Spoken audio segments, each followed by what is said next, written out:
నిన్న జగన్మోహన్ రెడ్డి గారు press meet పెట్టారు. ఏపీలో ఇప్పుడు ఒక పొలిటికల్ కహాని నడుస్తోంది. అదే జగన్ రెడ్డి అబద్ధాల కహాని అంటూ ప్రజలు మాట్లాడుతున్నారు. ప్రజలు 11 సీట్లతో బుద్ధి చెప్పి మూలన కూర్చోబెట్టడంతో ఏం చేయాలో తెలియక నోటికొచ్చిన అబద్ధాలన్నీ మాట్లాడుతూ ప్రజలను మభ్యపెట్టే ప్రయత్నం చేస్తున్నారు వైసీపీ అధినేత జగన్. 5 ఏళ్ల పాలనలో ఏపీ ఎంతటి విధ్వంసానికి గురైందో కొత్తగా చెప్పాల్సిన అవసరం లేదు. పాలన ఎంతగా భ్రష్టు పట్టిపోయిందో ఏపీ ప్రజలకే కాదు యావత్ దేశానికి కూడా తెలిసిందే. అందుకే కదా విదేశాల్లో ఉన్నటువంటి ఏపీ వాసులు సైతం భారీ సంఖ్యలో కదిలొచ్చి రికార్డు స్థాయిలో ఓటింగ్లో పాల్గొని ఫ్యాన్ పార్టీ రెక్కలు విరిచి మూలన కూర్చోబెట్టారు. ఆ తర్వాత అధికారంలోకి వచ్చినటువంటి కూటమి ప్రభుత్వం విధ్వంస పాలైనటువంటి ఏపీని గాడిన పెట్టే ప్రయత్నం చేస్తున్న విషయం ఇప్పుడు చూస్తున్నాం. ఎంతో అనుభవశాలి అయినటువంటి సీఎం చంద్రబాబు రాష్ట్రాన్ని మళ్లీ ప్రగతి పథాన నడిపించేందుకు తీవ్రంగా కృషి చేస్తున్నారు. అటు సంక్షేమం ఇటు పెట్టుబడులతో నవ్యాంధ్రను వికాసం దిశగా నడిపిస్తున్నారు. దీన్ని చూసి ఓర్వలేకపోతున్నటువంటి జగన్ అండ్ బ్యాచ్ తనకు అలవాటైనటువంటి కుటిల రాజకీయాలకు మళ్లీ తెరతీసింది. విధ్వంసాలకు ప్లాన్ చేస్తోంది. చీప్ రాజకీయాలను రచిస్తోంది. ప్రజాప్రతినిధిగా అసెంబ్లీకి వెళ్లి ప్రజల సమస్యలపై చర్చించాల్సినటువంటి జగన్ రెడ్డి ప్రతిపక్ష హోదా ఇవ్వలేదన్న బంకతో సమావేశాలను డుమ్మా కొట్టి ప్రెస్ మీట్లతో పబ్బం గడుపుకుంటున్నారంటూ ప్రజలు మాట్లాడుతున్నారు. అక్కడ కూడా తనకు అలవాటైనటువంటి అబద్ధాలనే నమ్ముకుంటున్నారు. ప్రెస్ మీట్ పెట్టిన ప్రతిసారి పచ్చి అబద్ధాలను అలవోకగా వల్లవేస్తూ నవ్వుల పాలవుతున్నారు. ఇటీవల కాలంలో వరుసగా ప్రెస్ మీట్లు పెడుతూ ప్రెస్ మీటర్గా పేరుగాంచిన జగన్ రెడ్డి నిన్న కూడా ఓ ప్రెస్ మీట్ పెట్టారు. మళ్లీ అవే అబద్ధాలను వల్లవేశారు. ఎల్లినో ఎఫెక్ట్తో నార్లు ఎండిపోతున్నాయని, రైతులను ఆదుకునేందుకు కూటమి ప్రభుత్వం ముందుకు రావడం లేదని విమర్శలు గుప్పించారు. ఎల్లినో ప్రభావంతో రాష్ట్రంలో తీవ్ర కరువు నెలకొందంటూ ఆయన వాపోయారు. నిజంగా రైతుల మీద ప్రేమ ఉంటే గతంలో ఆయన అధికారంలో ఉన్నప్పుడు మనం చూసాం. రైతులను ఇబ్బందులు పడుతుంటే, రైతులు వరదలతో నష్టపోతే వాళ్ళని పరామర్శించడానికి హెలికాప్టర్లో పైనుంచి వెళ్లి వాళ్ళతో మాట్లాడే ప్రయత్నం, అంటే అట్లా వెళ్లి చూసినటువంటి పరిస్థితి మనం అప్పుడు చూసాం. రైతుల దగ్గరికి వెళ్లి సెలెక్టెడ్ గా కొద్ది మందిని పిలిపించుకొని ఆ బారికేడ్లు పెట్టి పరదాలు కట్టేసి పంట పొలాలు చూడకుండా వాళ్ళతో మాట్లాడే ప్రయత్నం ఏ విధంగా చేశారో అప్పుడు చూసాం. అసలు రైతులను పట్టించుకున్నటువంటి పరిస్థితి గతంలో జగన్మోహన్ రెడ్డి గారిది ఉందా? ఇప్పుడు రైతుల గురించి మాట్లాడుతున్నటువంటి పరిస్థితి ఇప్పుడు మనకు కనిపిస్తూ ఉంది. ఇక పంటలకు సాగునీరు ఇవ్వడం లేదంటూ సీఎం చంద్రబాబును ప్రస్తుతం ఇప్పుడు విమర్శించడంతో కూటమి నేతలు కూడా తిరిగి కౌంటర్ ఇస్తున్నటువంటి పరిస్థితి. ఈ ఏడాది జూన్ జూలై నెలలో 52% తక్కువగా వర్షపాతం నమోదైందని ఆయనే అంటూనే ప్రభుత్వ నిర్వాహకంతో ప్రాజెక్టులన్నీ ఖాళీ అయ్యాయంటూ కూడా మళ్ళీ ఆయనే చెప్తా ఉన్నారు. వచ్చే నెల 15వ తేదీ తర్వాత వర్షాలు కురిసే అవకాశం లేదంటూనే ఆ వెంటనే ఖరీఫ్ పంటలకు నీరివ్వాలని డిమాండ్ చేసి నవ్వుల పాలయ్యారు. అసలు జగన్మోహన్ రెడ్డి గారు ఏం మాట్లాడుతున్నారో వారికి అర్థమవుతోందా అంటూ కూడా రైతులు ప్రజలు కూడా మాట్లాడుతూ ఉన్నారు. అయితే జగన్ రెడ్డి కామెడీలు అక్కడితో ఆగిపోలేదు. వెలిగొండను తానే పూర్తి చేశారంటూ జగన్ ప్రకటించుకున్నారు. అయితే ఈ నెల 31న ప్రాజెక్టును చంద్రబాబు ప్రారంభించబోతున్నటువంటి తరుణంలో తానే ఈ ప్రాజెక్టు పూర్తి చేశారని జగన్ కలరింగ్ ఇవ్వడానికి విఫల యత్నం చేశారని టీడీపీ నేతలు అంటున్నారు. విశాఖ ఏదైతే గన్నవరం విమానాశ్రయ దానికి సంబంధించి కూడా ఏదైతే ఇప్పుడు మొన్న భోగాపురం విమానాశ్రయానికి సంబంధించి కూడా ఏదైతే అక్కడ ఓపెన్ చేసిన తర్వాత అదంతా క్రెడిట్ నాదే అంటూ కూడా చెప్పుకునే ప్రయత్నం జగన్మోహన్ రెడ్డి గారు చేశారు. సో ఇప్పుడు ఈ ప్రాజెక్టు వెలిగొండకు సంబంధించి కూడా నేనే చేశానని చెప్పుకునే ప్రయత్నం మళ్ళీ మొదలుపెట్టారు. ఇక కూటమి ప్రభుత్వం బీసీలకు స్థానిక సంస్థల ఎన్నికల్లో 34% రిజర్వేషన్లు కల్పించడంతో ఆందోళన చెందుతున్నటువంటి జగన్ బీసీ కార్డు ప్రయోగిస్తున్నారు. బీసీలను ఎంతగా ఇబ్బంది పెట్టారు ఆయన అధికారంలో ఉన్నప్పుడు. అచ్చెన్నాయుడు కావచ్చు, తర్వాత బీద మస్తాన్ కావచ్చు, ఇట్లాంటి చాలా మంది ఎంతమందిని ఇబ్బంది పెట్టారు జగన్మోహన్ రెడ్డి, మరి అవన్నీ గుర్తులేవా?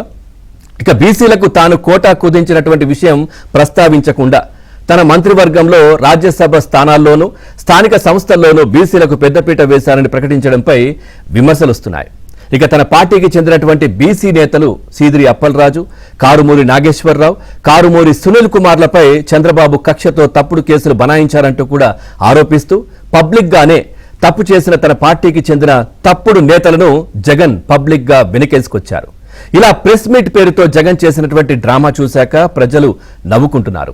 మరి 2019లో పులివెందుల ఎమ్మెల్యే పవర్లోకి వచ్చాక సడన్ గా బీసీల రిజర్వేషన్ల శాతం 24కు ఎందుకు పడిపోయిందో మరి వారు ఎందుకు మాట్లాడట్లేదు? కరువు కాటకాలు, ఎల్నినో ఎఫెక్ట్ ఒక్క ఏపీనే కాదు యావత్ దేశాన్ని కూడా ప్రభావం చూపుతున్నటువంటి నేపథ్యంలో ఇలాంటి అంశాలతో రాజకీయం చేయడం సమంజసమేనా? తన హయాంలో తన అన్నదాతలకు ఉసురు పోసుకున్నటువంటి జగన్ వ్యాఖ్యలను రైతులు నమ్మే పరిస్థితులు ఉన్నాయా? నిజంగా సమస్యలు ఉంటే అసెంబ్లీకి వెళ్లి చర్చించకుండా ఇలా ప్రెస్ మీట్ పేరుతో డ్రామాలేంటి? బీసీ కార్పొరేషన్ల పేరుతో మోసం చేసినటువంటి విషయాన్ని మర్చిపోయారా? బీసీలపై దాడులు, హత్యాకాండలు జగన్ రెడ్డికి గుర్తులేవా? మరి వీటి గురించి ఎందుకు మాట్లాడట్లేదు? ఎంతమంది బీసీలను పొట్టన పెట్టుకున్నారు ఆయన అధికారంలో ఉన్నప్పుడు అని బీసీలందరూ నిలదీస్తున్నటువంటి పరిస్థితి ప్రస్తుతం కనిపిస్తా ఉంది. నిన్న జగన్మోహన్ రెడ్డి గారి ప్రెస్ మీట్ లో చాలా అంశాలు అయితే మాట్లాడారు. సో నిజంగా అంటే దాంట్లో ఇప్పుడు ప్రస్తుతం రాష్ట్రంలో ఏదైతే ఒక మాఫియా నడుస్తోంది, ఆ తర్వాత లిక్కర్ కల్తీ మద్యం అమ్మేస్తున్నారు, తర్వాత ప్రజల ప్రాణాలు తీసేస్తున్నారు, ల్యాండ్ శాండ్ మైనింగ్ ఇవన్నీ కూడా మాఫియా నడుస్తోంది అంటూ కూడా వారు మాట్లాడడం చాలా ఆశ్చర్యంగా ఉందని ప్రజలు మాట్లాడుకుంటున్నారు. ఎందుకంటే ఇవన్నీ కూడా జరిగింది ఏ హయాంలో ఎవరు అధికారంలో ఉన్నప్పుడు జరిగిందో అందరికీ తెలిసిందే. సో పూర్తిగా ఓవరాల్గా ఈ అంశానికి సంబంధించి మనం చర్చలోకి వెళ్దాం. చర్చలో పాల్గొంటున్నారు రాజకీయ విశ్లేషకులు అడుసుమిల్లి శ్రీనివాసరావు గారు. సార్ నమస్కారం. అట్లాగే బీజేపీ పార్టీ సీనియర్ లీడర్, అధికార ప్రతినిధి పూడి తిరుపతిరావు గారు. సార్ నమస్తే. అట్లాగే TDP party senior leader Saptagiri Prasad గారు. అందరికీ నమస్కారం. ముందుగా శ్రీనివాసరావు గారు నమస్కారం. నమస్కారం సార్, నిన్న ప్రెస్ మీట్ లో చాలా అంశాలు నిజంగా మరి అవన్నీ వారు చేసినవి చెప్పుకునే ప్రయత్నం చేశారా, లేదంటే ఏంటనేది అర్థం కాలే ప్రజలకు? నిన్న వారు మాట్లాడినవన్నీ కూడా జగన్మోహన్ రెడ్డి గారు మీరు ఎట్లా విశ్లేషిస్తారు సార్? పవన్ గారు అందరికీ నమస్కారం. మీకు, తిరుపతిరావు గారికి, ప్రసాద్ గారికి, ఏబిఎన్ వీక్షకులందరికీ నమస్కారం అండి. సార్ నమస్తే. మీరు జగన్మోహన్ రెడ్డి గారు ప్రెస్ మీట్ లో మాట్లాడిన విషయాలు చాలా వరకు ఏకరువు పెట్టారు. మీరు చాలా వరకు ప్రస్తావించారు కాబట్టి ఇక దాని జోలికి నేను పోకుండా అసలు ఎందుకు ఇలా మాట్లాడుతున్నాడు అనేటువంటి దాని మీద మనం ఆలోచించాలి. అంటే మనం స్పష్టంగా మాట చెప్పాలంటే జగన్మోహన్ రెడ్డి గారు లైన్ తప్పాడు. ఎందుకంటే రాష్ట్రంలో ఒక రాజకీయ పార్టీ అధ్యక్షుడిగా ప్రతిపక్ష హోదా రాకపోయినా అసెంబ్లీలో రాష్ట్రంలో ప్రతిపక్ష పార్టీ ఆయనే నాయకుడు, ప్రతిపక్ష పార్టీ నాయకుడే. కాబట్టి పూర్తి బాధ్యతగా ప్రభుత్వాన్ని నిలదీయాల్సిన బాధ్యత, ప్రభుత్వానికి వాచ్ డాగ్ లా ఉండాల్సిన బాధ్యత ఆయనది. ఆయనకి ఒక సీటు ఉంటే ఒక సీటు, 10 సీట్లు ఉంటే 10 సీట్లతో అసెంబ్లీలో ఉంచోవాలి. ఇవాళ మాట్లాడిన ప్రెస్ మీట్ లో మాట్లాడిన మాటలన్నీ కూడా అసెంబ్లీలో ప్రస్తావన తీసుకురావాలి, ప్రభుత్వాన్ని నిలదీయాలి. ఇది పద్ధతి. మరి పద్ధతిగా ఉంటే జగన్మోహన్ రెడ్డి ఎందుకు అవుతాడు? అతను బుర్రపాడైపోయిందండి. ఎందుకంటే ఆ 24 షాక్ నుంచి ఇంకా కోలుకోలేదే. ఎవరైనా సరే ఒక దిగ్భ్రాంతి కలిగిన తర్వాత ఆయనకి వైనాట్ 175 30 ఏళ్ల పాటు తనే ఉంటాను అనేటువంటి ధీమా, ధైర్యం, కంటైనర్ల నిండా డబ్బు, నేల మాళీల నిండా నిధులు, ఇవన్నీ చూసుకుని ఆయన ధీమా ధైర్యంగా ఉండేవాడు. ఎలాంటి వెర్రిమరి వేషాలు వేసినా అతను పక్కన తిరుగుతున్న విజయసాయి మనసులో ఏముందో తెలుసుకోలేని పరిస్థితులు అతను ఉండేవాడు. కాబట్టి 24లో అతను షాక్ తగిలింది. ప్రజలందరూ కూడా అతను బటన్ నొక్కాను, బొటన్ వేలుతో నొక్కాను, అదే మొత్తం వ్యవహారం చక్కబెడద్ది అనేటువంటి ఒక భ్రమ నుంచి ప్రజలు అతను బయట తీసుకొచ్చారు. ఎవరికైనా సరే అదొక గుణపాఠం అండి. కేవలం సంక్షేమ పథకాలు బటన్ నొక్కునే ప్రజలు యాక్సెప్ట్ చేస్తారని అనుకోకూడదు. మీరు ఎవరైనా సరే ఎంత పెట్టినా తింటారో, పడితే మాత్రం పడరు. ఇది మాత్రం గుర్తుపెట్టుకోవాలి ఎవరైనా సరే. జగన్మోహన్ ఆ విషయంలో ఫెయిల్ అయ్యాడు. ఇవాళకి కూడా తన ఫెయిల్యూర్ కొనసాగుతూ ఉంది. ఆయనకి ఎవరన్నా జగన్మోహన్ రెడ్డి నయం అనుకునే పరిస్థితి భవిష్యత్తులో ఇంకెప్పటికీ రాదండి. ఇప్పుడు రాదు, రేపు రాదు. అయితే ఒకటి, ఇప్పుడున్న కూటమి ప్రభుత్వం మీద అసంతృప్తి ఉండొచ్చు, కొంత అసహనం ఉండొచ్చు.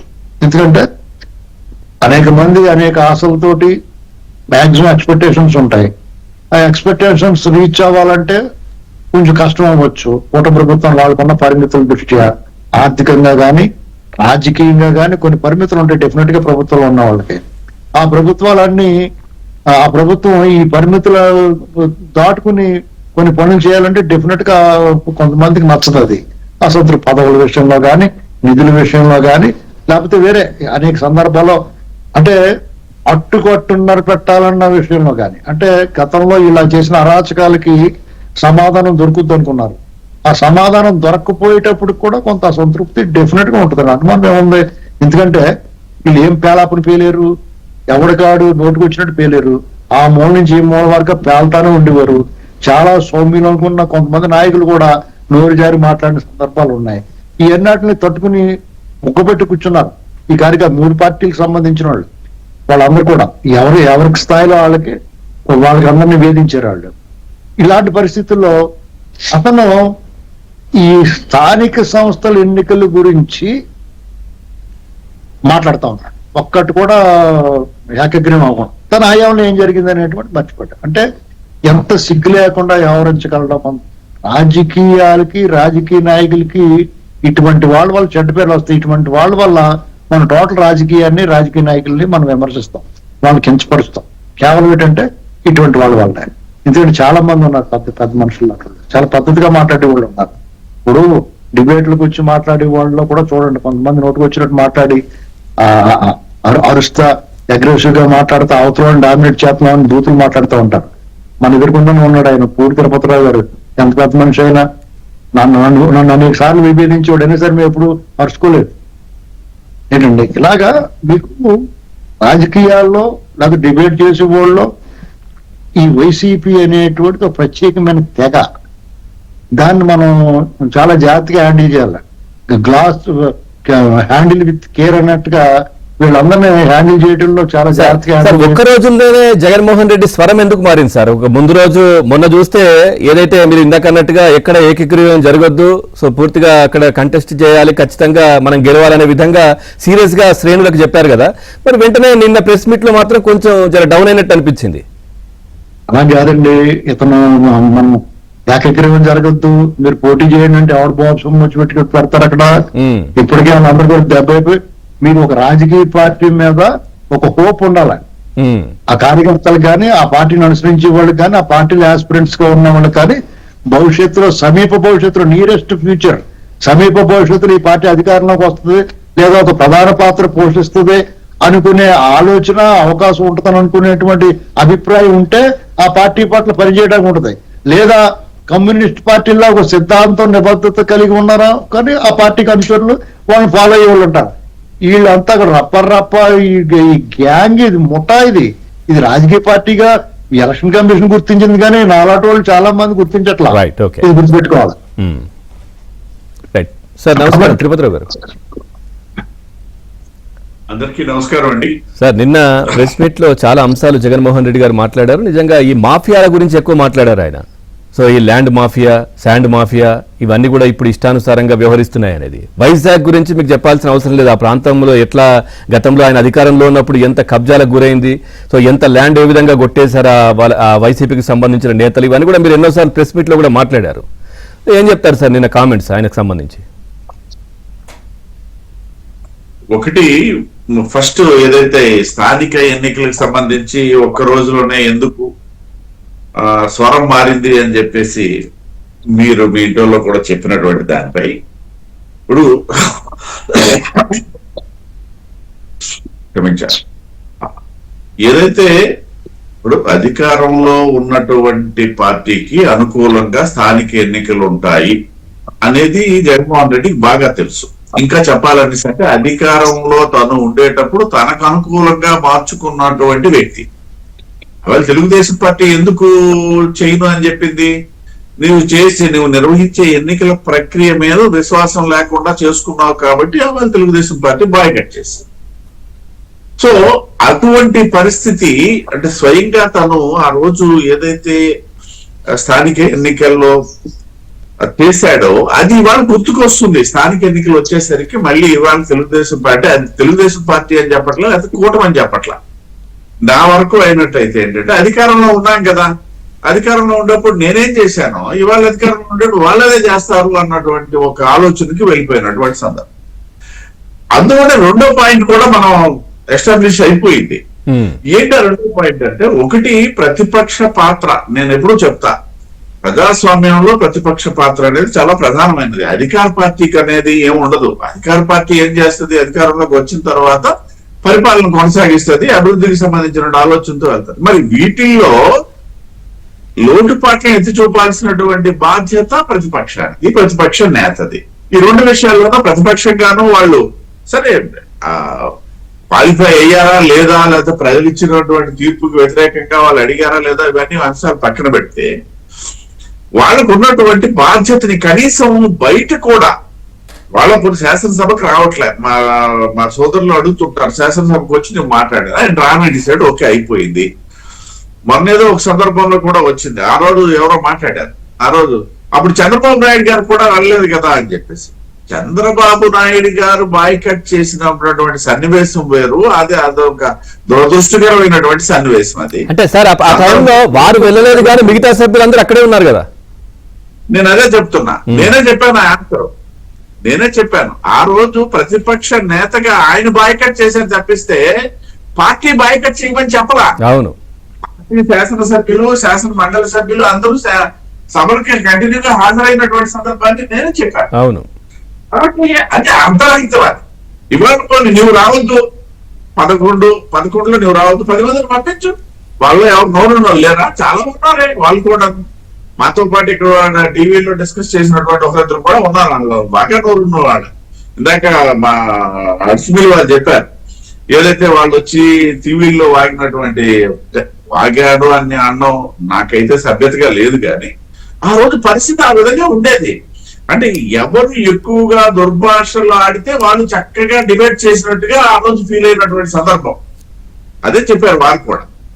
అలాంటి వాళ్ళు ఉన్నారు కదా, ఈ 10 మందిలో ఒకరిద్దరు ఉన్నారు, నాకు తెలుసు. మేము ఫేస్ చేసాం, నేను కానీ మా సంతగిరి ప్రసాద్ గారు కానీ లేదా మా అడుసుమల్లి వారు కానీ అందరం ఫేస్ చేసాం. కాబట్టి వాళ్ళు బయట పంపించు, మాట్లాడించు, నీ ఇష్టం వచ్చినట్టు మాట్లాడించు అని చెప్పినటువంటి సందర్భాలు. ఇంకోటి ఏదైతే ఇప్పుడు మా అడుసుమల్లి వారు ఇంకోటి కూడా అన్నారు, ఆయనకి లైన్ లేదు అని చెప్పేసి. ఆయనకి లైన్ ఉంది, ఏకైక లైన్ అధికారం. అధికారం అనే లైన్ లో ఆధారంగానే ఆయన వెళ్ళిపోతాడు తప్పిస్తే అధికారంలో లేకపోయినా అధికారంలో ఉన్నట్టుగా ఫీల్ అవుతారు, అధికారంలో ఉన్నట్టుగా మాట్లాడతారు. అధికారం ఉన్నప్పుడు కూడా అది ఏ విధంగా ఉంటారు, అధికారం లేనప్పుడు ఆ విధంగా ఉండాలని అనుకుంటారు. అది సాధ్యపడుతుందా ప్రజాస్వామ్యంలోనా? డెఫినెట్లీ సాధ్యపడుతుంది. ఇంకొక కీలకమైనటువంటి అంశం ఏంటంటే, స్థానిక సంస్థల ఎన్నికలకు సంబంధించి ఒకే విషయం వాళ్ళకి ఇప్పుడు అర్థమయ్యింది.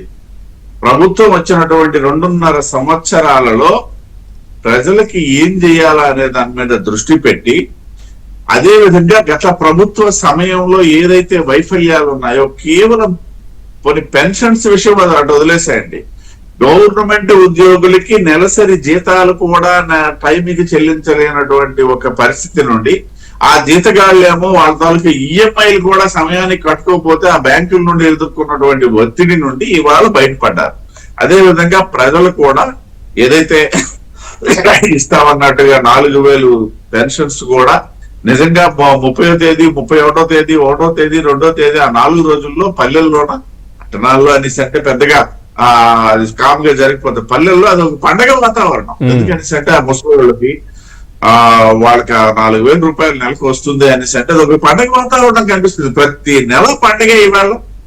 మరి ఇటువంటి విజయాలు సాధించిన తర్వాత వాళ్ళకి ఒకటి తేట తెల్లం అయ్యింది. ఏంటది అనేసి అంటే, స్థానిక సంస్థల ఎన్నికల్లో మనం ఒక్క బోర్లా పడ్డ ఖాయం, మనల్ని ఎవరు విశ్వసించరు. సరే, అడుసుమిల్లి వారు మాట కూడా అన్నారు, ఊరికే పోటీ చేసేమంటే ఇప్పుడు ఎవరికి పోటీ చేస్తారు, డబ్బులు మంచి చెడ్డ ఇవన్నీ ఉంటాయి, కాదని అన్నట్లా. వీటన్నిటికంటే ముందు అసలు ప్రజల విశ్వాసం మనం కోల్పోయామన్న విషయం తెలిసింది. అధికార పార్టీ ప్రజలు ఏదైతే కూటమి ఉన్నదో, కూటమి ఇవాళ ప్రజల విశ్వాసాన్ని చూరగొన్నదన్నటువంటి విషయం తెలిసినటువంటి సందర్భంలో ఇవాళ ఈ యూటర్న్ ఇంకా మనం వెళ్ళి కూడా ఉపయోగం లేదేమో, ఇప్పుడు ఎదుగుతున్నారేమో బహుశా బాయ్కట్ ఎలా చేయాలని అంటాడు. పోటీ చేయాలి. సాధారణంగా ఒక రాజకీయ పార్టీ రాబోయే ఎన్నికల్లో, ఇప్పుడు నేను కూడా మొన్నాను మా పార్టీ నాకు పార్వతీపురం జిల్లా ఇన్ఛార్జిగా నన్ను పెట్టింది. ఏదైతే స్థానిక సంస్థల ఎన్నికలకు సంబంధించి అక్కడ ఎవరెవరు మనం అంటే అలయన్స్ లో ఉన్నాం కాబట్టి మన వైపు నుండి సంసిద్ధత ఏంటనేది తెలుసుకుంటే ఆ తర్వాత అలయన్స్ సిట్టింగ్ లో మనం మాట్లాడుకోవచ్చు అన్నటువంటి ఆలోచన. ఇట్లాంటి సంసిద్ధతతో వెళ్ళడం అనేది ఒకటి జరుగుతుంది. ఇప్పుడు అదే ఉందనుకో, వాళ్ళకి అలయన్స్ బాధ లేదు కాబట్టి ఎక్కడెక్కడ మనం బలమైన అభ్యర్థులు ఉన్నాము, ఎక్కడెక్కడ మనం బలహీనంగా ఉన్నాము, బలహీనమైన చోట మళ్ళీ బలం కావాలనేసి అంటే మనం ఏం చేయాలి, ఇట్లాంటి ఎన్నికల వ్యవహారాలతో వెళ్లాల్సినటువంటి ప్రతిపక్షం. చివరికి జగన్మోహన్ రెడ్డి గారు బైకాట్ దిశగా వెళ్తారంటారా? అంటే బైకాట్ చేసే ఆలోచనలో ఉన్నారా? దాదాపు ఖాయమైందని చెప్పొచ్చు నేనైతే. ఎందుకు అనేసి అంటే వాళ్ళకి వాళ్ళకి ఇంకొక ఆలోచన కూడా ఉంది. అది బాయ్కాట్ చేసినందువల్లనే కూటమి గెలిచింది అని చెప్పేసి కూడా ఒక ఆలోచన ఉంది అనమాట. అంటే మనం కూడా బాయ్కాట్ చేస్తే నెక్స్ట్ టైం గెలిచేస్తాం కదా అన్నటువంటి ఆలోచన కూడా ఉంటుండొచ్చు. కానీ అది జరిగే పని కాదు. ఆ రోజు మీ ఫెయిల్యూర్స్ వల్ల మేము గెలిచాము, ఇవాళ మేము ఫెయిల్యూర్ అవ్వట్లేదు కాబట్టి నేను గెలిచే పరిస్థితి లేదు. ప్రసాద్ గారు నమస్కారం. సార్ నమస్కారం సార్. మీకు ప్యానెల్లో ఉన్న పెద్ద తిరుపతిరావు సార్కి, అడిస్మల్ శ్రీనివాసరావు గారికి, ప్రేక్షకులకి అందరికి నమస్కారాలు సార్. మాఫియాల గురించి మాట్లాడుతున్నారు నిన్న జగన్మోహన్ రెడ్డి గారు.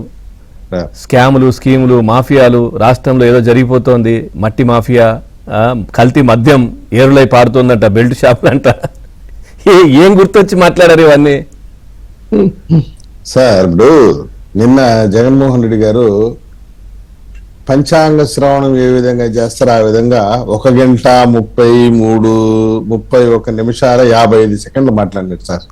అనేకమైనటువంటి అంశాలు పంచాంగ శ్రవణం ఏ విధంగా చేస్తారో ఎవరెవరో రాసిస్తే ఆ పేపర్లన్నీ ముందు పెట్టుకుని పెద్ద పేపర్లు కట్టబెట్టుకుని పంచాంగ శ్రవణం ఉగాది పండగకి చేస్తారు చూసారా, ఆ విధంగా చదివిపోయినాడు. నిన్న కాక మొన్న కూడా ఒక పంచాంగ శ్రవణం జరిగింది. ఇప్పుడు దాని ప్రెస్ మీట్ అనటం లేదు, మేము పంచాంగ శ్రవణం అనే అంటున్నాం. ఎప్పుడు చూసి నిన్న కాక మొన్న ప్రెస్ మీట్లు అయితే పంచాంగ శ్రవణలు అయితే వార్నింగ్ ఇచ్చాడు ఇన్ఛార్జీలకి. మీ నియోజకవర్గాల్లో ఏదైనా ఏకగ్రీవం అయితే మీరు నా దగ్గరికి రావాల్సిన పని లేదు, టికెట్ అనేసి అట్నుండి అటే వెళ్ళిపోవచ్చు. ఎవరైనా మీ నియోజకవర్గాల్లో ఏకగ్రీవం అయ్యిందనుకో, ఎంపీటీసీలు కానీ జెడ్పీటీసీలు కానీ, నా దగ్గర టికెట్ అని రావాల్సిన పని లేదు, అట్నుండి అటే వెళ్ళిపోవచ్చు అని చెప్పాడు. మాకు తెలిసిన సమాచారం ఏంటంటే ఒక ఎమ్మెల్యే బయట వచ్చి ఒకవేళ పులివెందుల్లోనే ఏకగ్రీవం అయితే ఈయన పోటీ చేయకుండా ఉంటాడా అనేటువంటి క్వశ్చన్ వచ్చింది. మొన్న పులివెందులో జరిగితే ఈయనకు వచ్చిన ఓట్లు ఎన్ని అని ఒకటి డిస్కస్ చేశాడు ఎమ్మెల్యే. 625 ఓట్లు తెచ్చుకుని ఈయన మనకు వార్నింగ్ ఇవ్వటం ఏందిరా అని చెప్పి వాళ్ళు డిస్కస్ చేసుకున్నారు. బయట వచ్చి తాడేపల్లి ప్యాలెస్ నుండి బయట వస్తూ ఈ 2 డిస్కషన్లు జరిగింది. పులివెందుల్లో ఏకగ్రీవం జరగకుండా చూసుకునే శక్తి ఎనుకుందా, ఊనూరులో ఏకగ్రీవంగా జరగకుండా చేసుకునే శక్తి పెద్దిరెడ్డి రామచంద్రరెడ్డికి ఉందా? మొన్న జరిగినటువంటి పులివెందుల జెడ్పీటీసీ ఎన్నికల్లో బై ఎలక్షన్స్ లో 625 ఓట్లు 630 ఓట్లు తెచ్చుకున్న వ్యక్తి ఈయన మన గురించి వార్నింగ్ ఇవ్వటం మీద అని చెప్పి కొంచెం మాట్లాడారు. దాని యొక్క ఫలితమే నిన్న గ్రావిటీ తగ్గింది మాట్లాడుతున్నాడు ఆయన పంచాంగ శ్రవణంలో. ఏమని స్కాములు జరిగిందంట, స్కీములు జరిగిందంట, బీసీలకి మేము పెద్దపీట వేసినాం. చూడు మా కారుమూరు నాగేశ్వరరావు ఆయన యాదవ్ సామాజిక వర్గాన్ని అరెస్ట్ చేసినారు, అప్పలరాజు గారు మత్స్యకారి సామాజిక వర్గాన్ని అరెస్ట్ చేసినారు, ఆయన ఎవరు ఆలూరు ఎమ్మెల్యే ఆయన పేరు ఏదో ఉంది విరూపాక్షి బోయ్ సామాజిక వర్గాన్ని అరెస్ట్ చేసినారు. ఇప్పుడు కారుమూరి ఇష్యూ దీనికి ఇందుకు ఎట్లా వస్తుంది సార్? చంద్రబాబు నాయుడు గారు కాదు కదా అరెస్ట్ చేయించింది, సుప్రీం కోర్టు కదా చెప్పింది బెయిల్ కోసం. అంటే ఎన్ఫోర్స్మెంట్ డైరెక్టరేట్ ఈడీ వేసింది కదా, అది ఇక్కడే సంబంధం. అది అంటే ఆఫ్ నాలెడ్జ్ మాటలు ఇవన్నీ కూడా. దాన్ని బీసీలు అరెస్ట్ చేస్తున్నారు, ఇది చేస్తున్నారు. నేను అడుగుతున్నాను, ఏమయ్యా నువ్వు ముఖ్యమంత్రిగా ఉన్నప్పుడు అచ్చెన్నాయుడు గారిని గోడ దూకి అరెస్ట్ చేయలేదా? కొల్లు రవీంద్ర గారిని అరెస్ట్ చేయలేదా? వీళ్ళందరినీ అరెస్ట్ చేయలేదా? దళితులను చంపి డోర్ డెలివరీ లేదు. ఈ లిస్ట్ ఎత్తుకుంటే అమర్నాథ్ గౌడ్ అనే పిల్లగాన్ని పెట్రోల్ బస్ కాల్చి చంపలేదా? ఇవన్నీ పెద్ద లిస్ట్ చదవగలం. నీ కారుమూరు నాగేశ్వరరావు అరెస్ట్ అయింది ఏమైనా స్వతంత్ర సమరయోధుడు మాదిరిగా ఏదైనా స్వతంత్రం చేసి అరెస్ట్ అయ్యాడా? పోరాటం చేసి అరెస్ట్ అయ్యాడు. లిక్కర్ కేసులో అరెస్ట్ చేసి ఈడీ అరెస్ట్ చేసి ఎత్తుకుని రిమాండ్ ఇచ్చింది. ఇది నీ పరిస్థితి.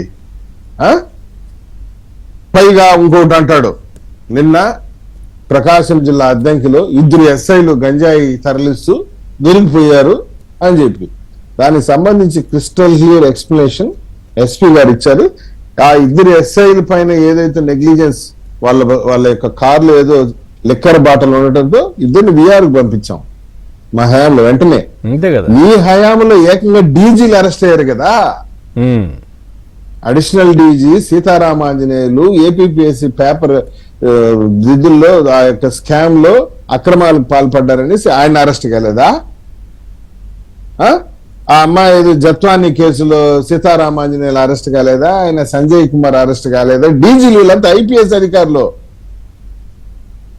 కాంతిరాణ టాటా గారు సస్పెండ్ కాలేదా, విశాల్ గున్ని గారు సస్పెండ్ కాలేదా, ఇంతమంది ఐఏఎస్లు ఐపీఎస్లు అరెస్ట్ అయ్యి సాక్షాత్తు మొత్తం భారతదేశంలో డీజీలు అరెస్ట్ అయిన సందర్భంలో వీటి గురించి వదిలేసి ఎస్ఐలు అరెస్ట్ ఎస్ఐలు అక్రమాలు చేశారంటే ఇంత పెద్ద చర్యలు తీసుకోకపోతే అడగాలి కదా సార్, చర్యలు తీసుకున్నాక అడగాల.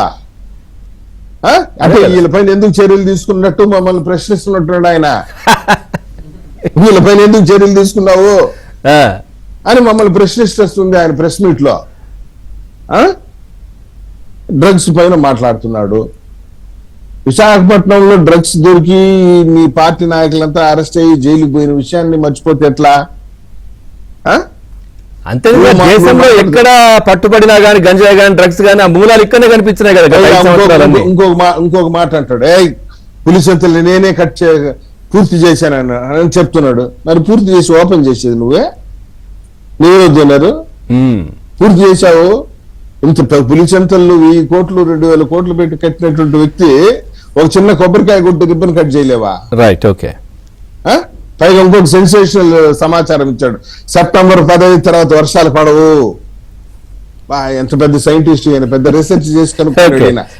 సెప్టెంబర్ 15 తర్వాత అసలు నన్ను అడిగితే నాకు తెలుసు, నాకున్న పరిజ్ఞానంలో సెప్టెంబర్ 15 నుండి వర్షాలు ఎక్కువ స్టార్ట్ అవుతాయి. ఓకే, చూసుకోండి మీరు. జగన్మోహన్ రెడ్డి గారు చాలా మాట్లాడారు ప్రాజెక్టుల గురించి, అదేవిధంగా రైతుల గురించి. రైతులకు చాలా న్యాయం చేశాను నేను అన్నట్టుగా కూడా మాట్లాడిన పరిస్థితి, ఇప్పుడు అన్యాయం జరుగుతుందని కూడా చెప్తా ఉన్నారు. శ్రీనివాసరావు గారు, సార్ రైతుల గురించి గతంలో మనం చూసాం జగన్మోహన్ రెడ్డి గారు ఎట్లా వాళ్ళకు పరామర్శలో లేదంటే వాళ్ళకి ఏ విధమైనటువంటి బెనిఫిట్స్ ఏం చేసిండ్రో మీకు మనం చాలాసార్లు మాట్లాడుకున్నాం. రైతులు అదేవిధంగా ప్రాజెక్టుల గురించి కూడా మాట్లాడుతున్నారు ఆయన.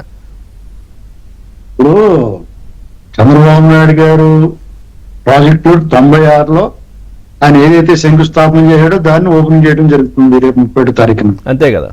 ఇక్కడ ఒకవేళ జగన్మోహన్ రెడ్డి అమూత కల్పనలో అబద్ధాలు మాట్లాడితే డెఫినెట్ గా కొంతవరకు వాళ్ళు పని జరిగింది గతంలో. ఇప్పుడు ఒకవేళ అతను నిజం మాట్లాడితే కూడా నమ్మరండి, ఎందుకంటే అతను ఆ విశ్వసనీయత కోల్పోయాడు. ఇవాళ ఆ వెలుగొండ ప్రాజెక్టు అనేటువంటిది నిజమే 30 సంవత్సరాలు లేట్ అవటం అనేటువంటిది డెఫినెట్ గా అది మన తాలూకు రాజకీయ వైఫల్యంగా చూడాలి. ఎవరిని ఒక్కడిని బ్లేమ్ చేయలేం, ఎందుకంటే దాంట్లో ప్రజల భాగస్వామ్యం కూడా ఉంటుందండి. ఒక పనివాడిని కంప్లీట్ గా పని చేయించుకోకుండా మధ్యలో ఇంటికి పంపిస్తే ఓ పనికి మాలినాడు వచ్చి చెడగొడతాడు. అదే జరిగింది 24 నుంచి ఇప్పటి వరకు.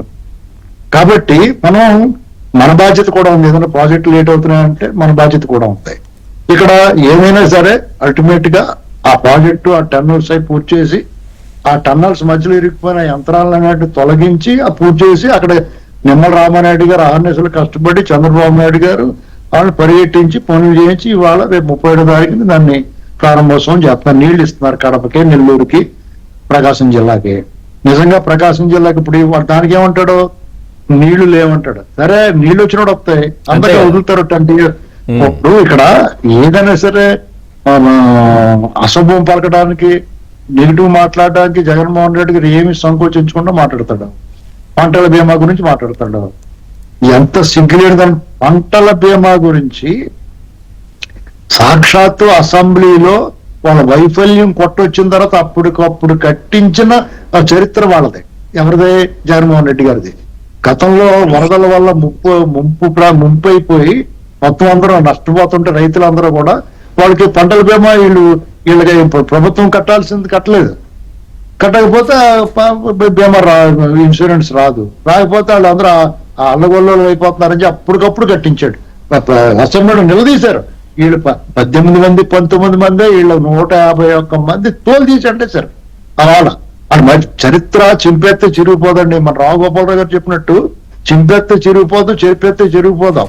పైగా ఇతని శాస్త్రంలో, ఇతని పరిపాలన, ఇతని అరాచకం, ఇతని దుర్మార్గం, ఇతని దోపిడీ, ఇతని రక్తదాహం అంతా కూడా డిజిటల్ గా నిక్షిప్తమైపోయి ఉంది. ఇతను ఏమన్నా మాట్లాడతాడు రైతుల గురించి, మొసలి కన్నీరు కారుతున్నాడు. మొసలి కన్నీరు అనేటువంటి చిన్న మాట. ఇతను రైతుల గురించి మాట్లాడతాడు. రైతుల గురించి, రైతుల ఆస్తులు లాక్కోవడానికి ప్రయత్నం చేసి 22A భూముల గురించి దాని గురించి మాట్లాడతాడు. అసలు దాన్ని ఎవరు పెట్టాడు, దాన్ని ఎందుకు తొలగించలేదు, అసలు మీరు ఆ 22A వంక పెట్టిన ఎన్ని భూములు, ఎన్ని వేల వందల ఎకరాలు కొల్లగొట్టేశారు కేవలం మీ గురించే. మీరు కొల్లగొట్టేసిన భూములు మీరు దాన్ని ఎత్తేస్తే మీరు దుబ్బేస్తారనే ఒకటి క్లీన్ చేసుకుంటూ వస్తున్నారు. వైజాగ్ ఉత్తరాంధ్రలో వీళ్ళు భూదోపిడీకి అంతు లేదండి అసలు అండి. మీకు ఎక్కడ మీరు ఏదైనా సరే ఆవు కథలాగా మీరు ఏమన్నా మాట్లాడండి, తిరిగి ఈ గ్యాంగ్ దగ్గరికి వస్తుంది. ఇప్పుడు మీకు దొంగతనాలు జరిగినప్పుడు ఎక్కడే దొంగతనం జరిగినా కానీ ఒక సెటిల్మెంట్ ఏరియా ఉండేది మన ఆంధ్రప్రదేశ్ లో, అక్కడికే వచ్చి పోలీసులు పట్టుకెళ్ళేవారు అన్న వాళ్ళు విచారణ చేస్తే ఎవడు దొప్పాడో చెప్పేవాడు. అలాగా ఈ ఒక మన రాష్ట్ర పరిధిని దాటిపోయి చుట్టుపక్కల రాష్ట్రాల్లో తెలంగాణ, కర్ణాటక కూడా దాటిపోయి విదేశాల్లో కూడా వెళ్ళిపోయింది స్కామ్. కాబట్టి జగన్మోహన్ రెడ్డి గారు అలాగే మాట్లాడుతూ ఉంటాడు. మనం ఇలాగ అతను ఈ ప్రభుత్వం తన పని చేసుకుంటుందండి. వాళ్ళు కక్ష రాజకీయాలని పక్కన పెట్టి వాళ్ళు కూటమిగా 3 పార్టీలు ఉన్నాయి, ఏ ఒక్కరి నిర్ణయం కాదు, ముగ్గురు కూడా సమన్వయంతో పనిచేసుకుంటా ఉన్నారు. ఫలితాలు కనపడతా ఉన్నాయి. మనం 100 కోరుకుంటే కనీసం 50 అన్న పూర్తవుతా ఉన్నాయి. ఇక్కడ జగన్మోహన్ రెడ్డి 0 చేసి కూడా అతను ఏం చేస్తాడంటే వీళ్ళతోటి మాట్లాడడానికి ఇష్యూ లేక, అతను బుర్ర లేక, బుద్ధి లేక ఏదో మాట్లాడతాడో మనకి ఏం ఊసిపోక మనం కూడా ఈ డిస్కషన్ కానీ చేస్తూ ఉంటాం. ఇదే జరుగుతుందండి అంతే. ఇక్కడ ఏంటంటే అర్థవంతమైన చర్చలు కానీ, అర్థవంతమైన విమర్శలు కానీ, ఈ రాజకీయం అనేటువంటి చెడిపోయి పుచ్చిపోయి పురుగట్టేసి ఉంది. వీళ్ళందరూ చాలా దారుణంగా వ్యవహరిస్తా ఉన్నారు. కాబట్టి మనం చేయాల్సింది ఏంటంటే రేపు మొన్న 24 ఎన్నికల్లో వీళ్ళకి అడ్రస్ లేకుండా చేసాం మనం, అంటే ఆచూకీ లేకుండా చేసాం.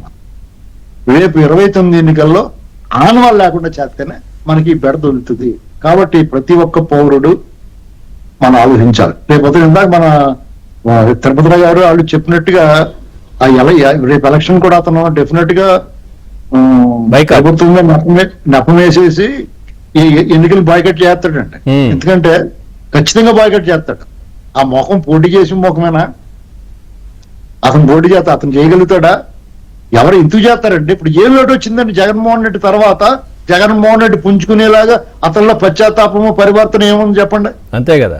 ప్రజలంతా అల్లాడిపోయేంత అరాచకం ఏం జరుగుతుంది చెప్పండి ఆంధ్రప్రదేశ్?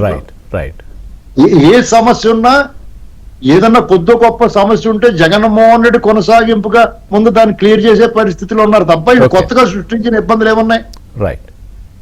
అదండి.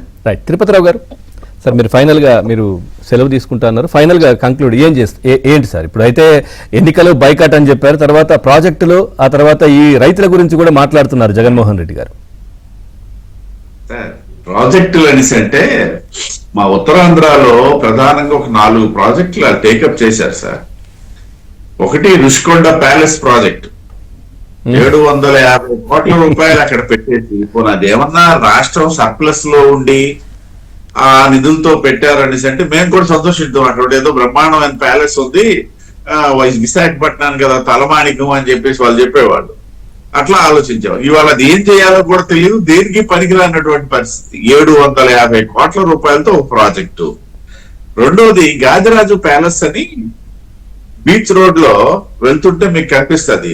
ఋషికొండ దాటిన తర్వాత బీచ్ మధ్యలో వస్తుంది రైట్ సైడ్, ఇట్నుండి వెళ్తే ఋషికొండ నుండి వెళ్తే. లేదు రామకృష్ణ బీచ్ నుండి వస్తే లెఫ్ట్ సైడ్ కనిపిస్తారు. మా పార్టీ కార్యాలయం కూడా అక్కడే ఉంటది.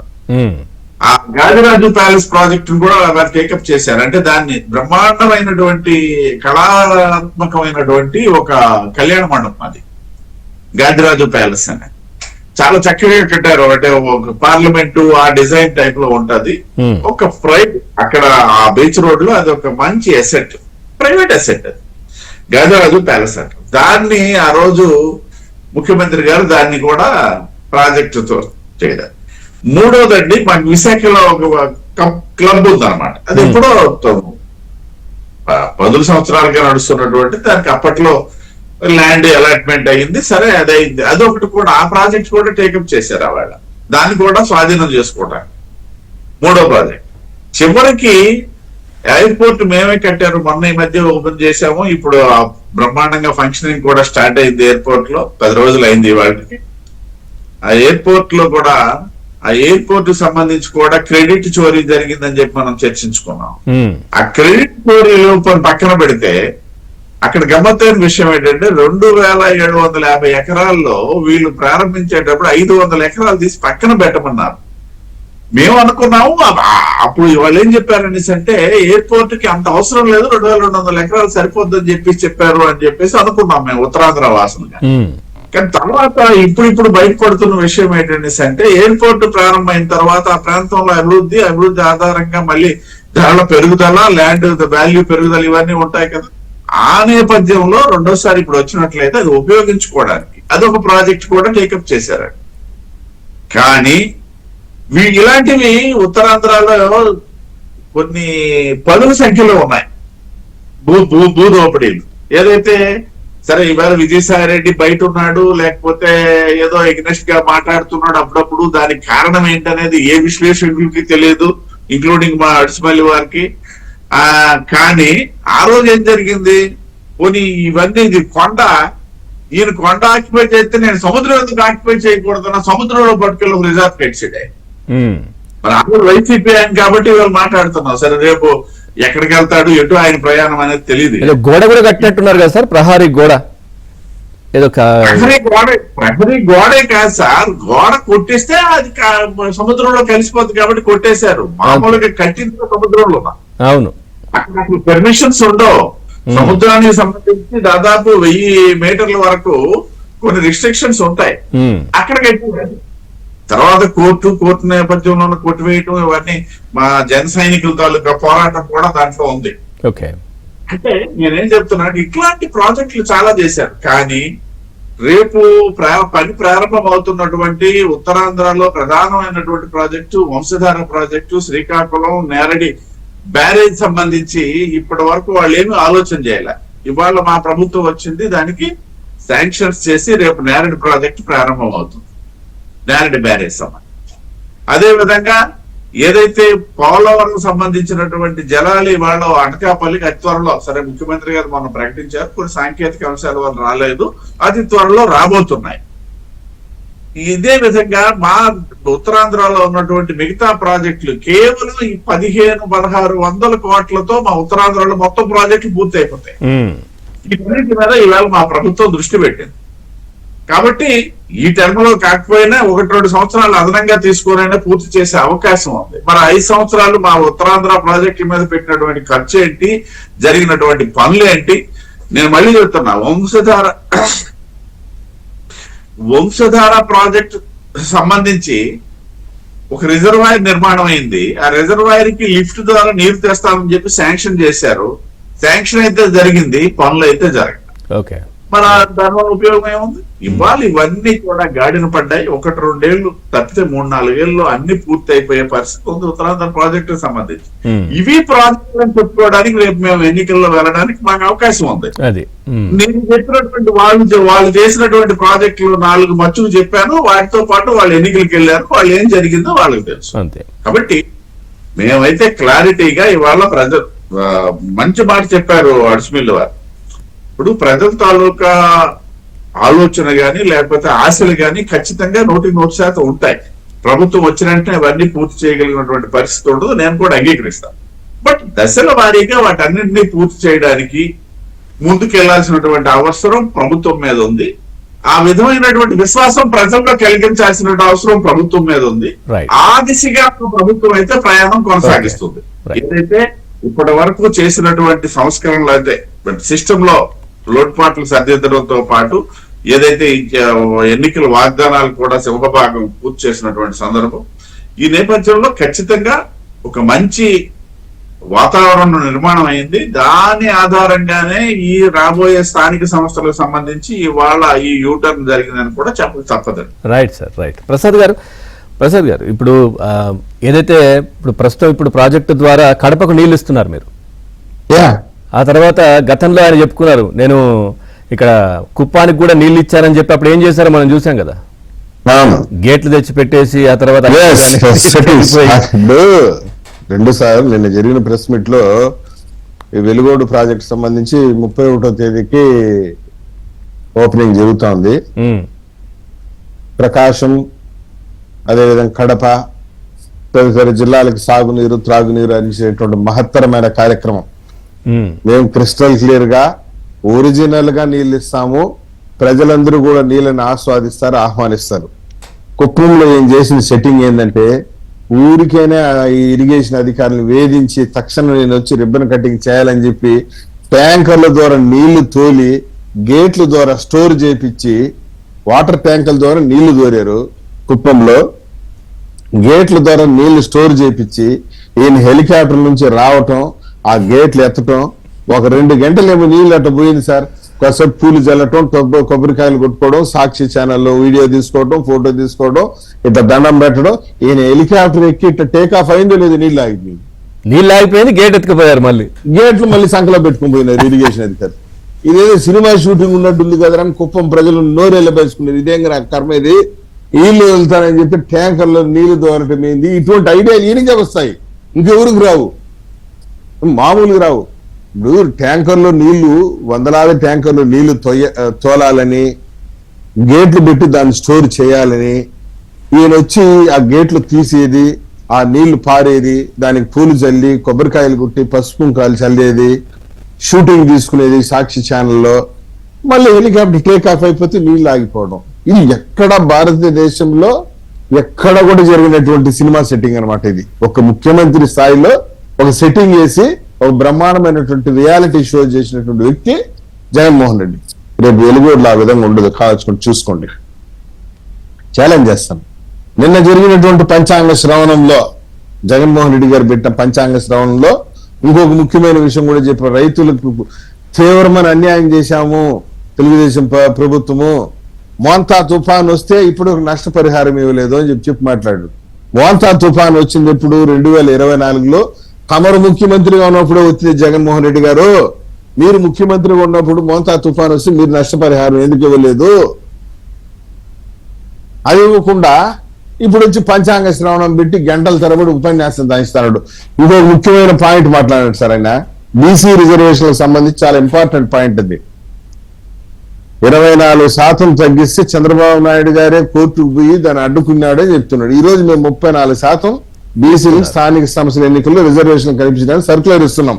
మరి నిన్న నువ్వెందుకు కోర్టుకు పోయావు? నీ ఎమ్మెల్యేనో ఎవరైనా లేళ్ళ అప్పిరెడ్డి దగ్గర పిటిషన్ వేపిస్తాడు, ఎస్ఐఆర్ కంప్లీట్ అయ్యే వరకు ఎలక్షన్ జరపొద్దని చెప్పేసి. 24లో హైకోర్టు 2024 ముందు జరిగిన స్థానిక సంస్థల ఎన్నికల్లో హైకోర్టు జడ్జిమెంట్ ఇచ్చింది. బీసీలు స్థానిక సంస్థల ఎన్నికల్లో 50% కన్నా ఎక్కువగా మించడానికి లేదు అని చెప్పి హైకోర్టు జడ్జిమెంట్ ఇచ్చిన తర్వాత ఆనాటి ముఖ్యమంత్రి జగన్మోహన్ రెడ్డి ప్రధానమైన కర్తవ్యం ఏంది? సుప్రీంకోర్టుకు పోయి ఉండాలి. నువ్వు అక్కడ ఫైట్ చేసి ఉండాలి గవర్నమెంట్ తరఫున. దాని గురించి వదిలేసినావు, పట్టించుకోలేదు, బీసీలు గొంతు కోసినావు. ఈ రోజు మేము 34% రిజర్వేషన్లు ఇవ్వడానికి తీర్మానం చేసి సర్కులర్ ఇస్తే నువ్వు పోతున్నావు కోర్టుకి. ఈ రోజు విధానం నువ్వు చేసేది బీసీలకు మేలు. పైగా పంచాంగ శ్రవణం పెట్టి చదువుతున్నాడు. నేను ముఖ్యమంత్రిగా ఉన్నప్పుడు బీసీలకి రాజ్యసభ టికెట్ 11 ఉంటే 4 ఇచ్చాను, లోక్సభలో 25 ఉంటే 11 ఇచ్చాను, ఎమ్మెల్సీలకు 58 ఉంటే 28 ఇచ్చాను, బీసీలు కార్పొరేషన్లు ఇచ్చాడట. 4 రాజ్యసభ ఇస్తే వాళ్ళు ఎందుకు లేరు సార్ వారితోని? మళ్ళీ ఇక్కడికి ఎందుకు వచ్చారు? వారు అన్యాయం చేశారే కదా వచ్చింది. బీసీ కార్పొరేషన్ 58 ఇచ్చాను అని చెప్పాడు. చిన్న కార్పొరేషన్ ఏర్పాటు చేసి ఒక్క కార్పొరేషన్ చైర్మన్ కన్నా ఒక కుర్చీ ఇచ్చావా? కూర్చునేదాన్ని కుర్చీలు లేవు సార్ వాళ్ళకి. చెట్ల కింద కూర్చున్నారు, ఆఫీసులు లేవు, జీతాలు లేవు, పేరుకే చైర్మన్ అని చెప్పి కార్లకు బోర్డులు వేసుకుని తిరిగినారు తప్పించే కనీసం ఇది లేదు. ఇంకొక ముఖ్యమైన పాయింట్ చెప్పాడు సార్ ఆయన. నేను జరిగిన పంచాంగ శ్రవణంలో విజయవాడలో గంజాయి పట్టుబడితే విశాఖపట్నంలో సోహైల్ అనేటువంటి ఒక గంజాయి స్మగ్లర్ను పట్టుకొచ్చి పడమట పోలీస్ స్టేషన్ లో పెడితే వాడు తప్పించుకున్నాడంట. ఆడ తప్పించుకున్న ఇంకా కూడా పట్టుకోలేకపోతున్నారు. మీరు ఇంతకన్నా ఘోరమైంది అని అడుగుతున్నారు. నువ్వు 15 ఏళ్ళుగా బెయిల్ మీద తప్పించుకొని తిరుగుతున్నావే. జగన్మోహన్ రెడ్డి నిన్నేం చేయాలని చెప్పు. ఒక చిన్న గంజాయి దొంగ తప్పించుకున్నాడు, మేము పట్టుకుంటున్నాము, పట్టుకుంటాం, రేపు వాడిని పట్టుకొస్తాం. సరే, నువ్వు 15 ఏళ్ళ నుండి కోర్టుకు పోకుండా బెయిల్ మీద తప్పించుకొని తిరుగుతున్నావు కదా, విచారణ ఎదుర్కోకుండా. నిన్నేమనాలి అది చెప్పు ఫస్ట్. రైట్. ఆ గంజాయి దొంగకి నీకు తేడా ఏముంది? వాడు దగ్గర తప్పించుకున్నాడు పోలీసులు కళ్ళగప్పి, నువ్వు చట్టాన్ని కళ్ళగప్పి నువ్వు తప్పించుకొని తిరుగుతున్నావు. నీకు ఆ గంజాయి దొంగ తేడా ఏముంది? Right sir, right. శ్రీనివాసరావు గారు, ప్రస్తుతం ఇప్పుడు జగన్మోహన్ రెడ్డి గారి ప్రెస్ మీట్లు ఈ వారానికి ఒక ప్రెస్ మీట్ పెట్టడం, తర్వాత ఏంటి స్ట్రాటజీ ఏంటిది? అంటే రాష్ట్రంలో జరుగుతున్నటువంటి అభివృద్ధిని మాట్లాడుకోకుండా చేయడమా, లేదంటే ఏంటి దీనికి సంబంధించి ఎట్లా? ఇంకా డైవర్ట్ చేస్తే డైవర్ట్ అయిపోయి బలహీనలు కాదండి. ఉమ్, జనాలు కూడా ఎంటర్టైన్మెంట్ అంతే. అతను జోకర్ గా మిగిలాడు. ఉమ్, అతను ప్రెస్ మీట్ పెట్టి అది విదూషకుడు అండి. ఆంధ్రప్రదేశ్ ఇప్పుడు ఒక రాజ్యంలో రాజు, మంత్రులు, ప్రజలు అందరూ ఉంటారు, విదూషకులు కూడా ఉంటారు. ఇతను దురదృష్టవశాత్తు అతను ముఖ్యమంత్రిగా పనిచేసి, అంటే ఈ మాట అనాలంటే జగన్మోహన్ రెడ్డిగా కాదండి, ఒక రాష్ట్రంలో ముఖ్యమంత్రిగా పనిచేసిన అతన్ని, రాష్ట్రంలో రాజకీయ పార్టీ అధినేతని ఇలాంటి మాటలు మాట్లాడాల్సి రావటం దురదృష్టకరం. విచారిస్తున్నాను నేను. కానీ ఆ మాట అనకపోతే అతనికి వీళ్ళకి దున్నపోతమే వాన కురిసినట్టు ఉంటుంది. కొంచెం పొడుచుకున్నట్టుగా మాట్లాడాల్సిందే. ఇతను అంటే ఆ ప్రెస్ మీట్ పెట్టి మీరు ఎప్పుడైనా చూడండి, ఉద్దేశపూర్వకంగా అవకతవకలు మాట్లాడినట్టు మనకు అనిపించాలండి. అతనికి ఉద్దేశపూర్వకంగా అతనికి ఏం బుర్రలేక మాట్లాడుతున్నట్టు మాటలని. ఏ మాత్రం జ్ఞానం ఉన్నా, విద్యా వివేకం ఉన్నా, కనీసం ఇప్పుడు మీరున్నారు, లేకపోతే నేను ఉంటాను, ఒక నిన్న మొన్న మాట మాట్లాడతాం, లేకపోతే సంవత్సరం క్రితం తప్పు మా ఉప్పో చేస్తాం, దాన్ని తిరిగి మళ్ళీ అది మనది కాదు, మనం చేయలేదు అని అబద్ధం ఆడగలవా? అంత వచ్చి అబద్ధం మాట్లాడగలవా? లేకపోతే ఎవరో చేసిన దాన్ని మనం దాన్ని క్లెయిమ్ చేసుకోగలమా? సాధారణ సగటు పౌరుడిగా మనకే అలాగనిపించినప్పుడు మరి ముఖ్యమంత్రులు అయిపోయి మళ్ళీ అధికారం కోసం చూస్తున్నప్పుడు కనీసం నిజం మాట్లాడదాం, ప్రజలకు పనికొచ్చేది మాట్లాడదాం, ప్రజల కోసం మాట్లాడదాం, ప్రజల కోసం పనిచేద్దాం అనే ఆలోచన ఏ కోసానికి కనపడలేదు. అతని అధికారం, అతను కొల్లగొట్టిన సొమ్ముని దాచుకోవడం కోసం పెత్తనం కావాలి, అధికారం కావాలి, ఇదే ఆయన ఆలోచన. మళ్ళా అధికారం అనేటువంటిది ఒక మాట చెప్తున్నానండి పవన్ గారు, అతను విశ్వ ప్రయత్నం చేయనివ్వండి, నేను నాలాంటి ప్రసాద్ గారు లాంటి వాళ్ళు లక్షలాది మంది అడ్డుకుంటారండి. అతని అధికారం అనేటువంటిది కల్లా రానివ్వం. ఖచ్చితంగా చెప్పిన అతను రానివ్వమండి. ఎందుకంటే మాకు స్టేట్ ఇంట్రెస్ట్, పార్టీలు ఎన్ని కులం, మతం, ప్రాంతం పక్కన పెట్టండి, స్టేట్ ఇంట్రెస్ట్. ఇలాంటి ఆంధ్రప్రదేశ్ ఒక దినదినాభివృద్ధి చెందుతున్న ఆంధ్రప్రదేశ్ లోకి ఈ అడవి పందులు చొరపడినవ్వకూడదు. వాటి కోసం ఏవైనా చేసి అట్టుకుంటాం, అందులో అనుమానమే లేదు. ఓకే, ప్రసాద్ గారు కంక్లూడ్ చేయండి సార్ ఫైనల్ గా. ఇందాక ఇప్పుడు నిన్న జరిగినటువంటి పంచాంగ శ్రవణంలో జగన్మోహన్ రెడ్డి చేసినట్టు పంచాంగ శ్రవణంలో చాలా ఇంపార్టెంట్ పాయింట్ ఒకటి మాట్లాడాడు. డిఎస్సి పైన, ఏపీపీఎస్సి పైన సిబిఐ విచారణ సిద్ధమేనా అని చెప్పి సవాల్ విసురుతాడు, చర్చకు సిద్ధమేనా అని చెప్పి సవాల్ విసురుతాడు, నేరుగా పోయి యలహంక ప్యాలెస్ దాపుకుంటాడు. ఎస్, సిద్ధమే, రా అసెంబ్లీకి రా, డిఎస్సి పైన చర్చించడానికి సిద్ధంగా ఉన్నాం, ఏపీపీఎస్సీ పైన చర్చించడానికి సిద్ధంగా ఉన్నాం, ఇంకా నువ్వు వెసులుబాటు కల్పిస్తే నేరుగా మీ యలహంక ప్యాలెస్ కూడా వస్తాం, ఆడ కూడా చర్చ పెట్టుదామంటే మాకేం అభ్యంతరం లేదు. నువ్వు ఎట్లా అసెంబ్లీకి రావు, సవాళ్ళు విసురుతావు, ప్రెస్ మీట్ పెడతావు, పంచాంగ శ్రవణం పెడతావు, నేరుగా యలహంక ప్యాలెస్కి వెళ్ళిపోతావు, మళ్ళీ దానిపైన మాట్లాడేది ఉండదు. కాబట్టి నేను చెప్తున్నాం, సిబిఐ విచారణకు సిద్ధమేనా అని అంటున్నావు. కనీసం ఆ మాట మాట్లాడడానికి నీకు మారల్ ఎథిక్స్ ఉందాను. నీ బాబాయ్ మర్డర్ కేసు ఏమో సిబిఐ వద్దంటావు, సిబిఐ డిఎస్సి పైన, ఏపీపీఎస్సీ పైన సిబిఐ కావాలంటావు, సిబిఐ ఎస్పీల పైన నువ్వే పోలీస్ కేసు పెడతావు. ఏమంటే అది సరైనటువంటి విశ్వసనీయ సంస్థ కాదని నువ్వే చెప్తావు, విశ్వసనీయమైన విచారణ సంస్థ కాదని నువ్వే చెప్తావు. సిబిఐ ఎస్పీల పైన పోలీసు కేసు పెడతావు, సిబిఐ విచారణ మా బాబాయ్ మర్డర్ కేసులో వద్దంటావు, కానీ డిఎస్సి ఏపీపీఎస్సీలో మాత్రం సిబిఐ విచారణ కావాలంటావు. ఎక్కడ లాజిక్ జగన్మోహన్ రెడ్డి? పంచాంగ శ్రవణాలు పెట్టి తల గుర్తు పెట్టిపోతుంది. వైబీసీ నాయకులు కూడా నాకు 2-3 వచ్చావు చెప్తున్నారు. మా చిత్తూరు జిల్లాలో తలయే బొప్పి కడతా ఉంది, రోజుకు ఒక ప్రెస్ మీట్ దొంపదేగా. ఆ ప్రెస్ మీట్ ఏదో గంటలకు మాట్లాడే అసెంబ్లీకి మాట్లాడొచ్చు కదా అంటున్నారు వాళ్ళే. అంటే స్టార్టింగ్ లో చెప్పారు కదా సార్, నేను ప్రెస్ మీట్ పెట్టి మాట్లాడితే అసెంబ్లీలో మీరు సమాధానం చెప్పాలంట. ఇప్పుడు నాకు ఇంకొక ఆలోచన వస్తుంది. మన వెంకటేశ్వర స్వామి సిట్టింగ్ చేసినట్టు ఇంట్లో అసెంబ్లీ సిట్టింగ్ గానీ వేసేసి వీళ్ళే కూర్చొని మాట్లాడతారు, మాకు అర్థం కాదు. రైట్, కాబట్టి మేము చర్చ ద్వారా ఆహ్వానిస్తున్నాం, రా. డిఎస్సి పైన నీకు సిబిఐ విచారణ కావాలన్నా, ఇంకో విచారణ కావాలన్నా, ఏపీపీఎస్సీ పైన విచారణ కావాలన్నా come to the house, floor of the house, we shall have a nice debate. Srinivasarao గారు ఫైనల్ గా 1 minute. ఏమి లేదండి, అతను ఈపు కాకమంటే ఈపు కాకుండా ఎక్కడో ఏళ్ళు పెట్టుకుంటారు అలాంటి పరిస్థితిలోకి వచ్చాడు. అంటే ఇంత చిల్లరగా మాట్లాడాలని చాలా దురదృష్టం. జగన్మోహన్ రెడ్డి గారు ఇకనైనా సరే ప్రజలకు సంబంధించి అతనే కలబెట్టిన కొల్లబెట్టిన కొన్ని వ్యవహారాలు ఉన్నాయి, దాని పరిష్కారం అతనే చూపించాలి వచ్చి. ఎందుకంటే 20 ఏళ్ళు భూములు కొల్లగొట్టేసినవి అవన్నీ బయట పెట్టి స్వచ్ఛందంగా ఈ ప్రభుత్వానికి సరెండర్ చేస్తే ఓకే ఆటోమేటిక్ గా చాలా సమస్యలు సాల్వ్ అవుతాయి. రైట్. అతను చంద్రబాబు గారు కోరుకునేది అదే, రాజకీయాలు ఎన్నికలప్పుడు చూసుకుందాం, మిగతా అప్పుడు కలిసిమెలిసి పని చేసుకుందాం అంటున్నారు. ఇటువంటి వ్యక్తులను కూడా ఆహ్వానిస్తాడు ఇతను స్వచ్ఛందంగా ముందుకు వస్తే. ఆ వైపుగా ఆలోచించాలని చెప్పేసి నా రైట్. విజ్ఞప్తి. థ్యాంక్ యూ శ్రీనివాసరావు గారు, థ్యాంక్ యూ ప్రసాద్ గారు, థ్యాంక్ యూ తిరుపతిరావు గారు చర్చలో పాల్గొన్నందుకు. ఇది ఇవాళ ఏబిఎన్ బ్రేక్ఫాస్ట్ న్యూస్. తాజా సమాచారం కోసం చూస్తూనే ఉండండి.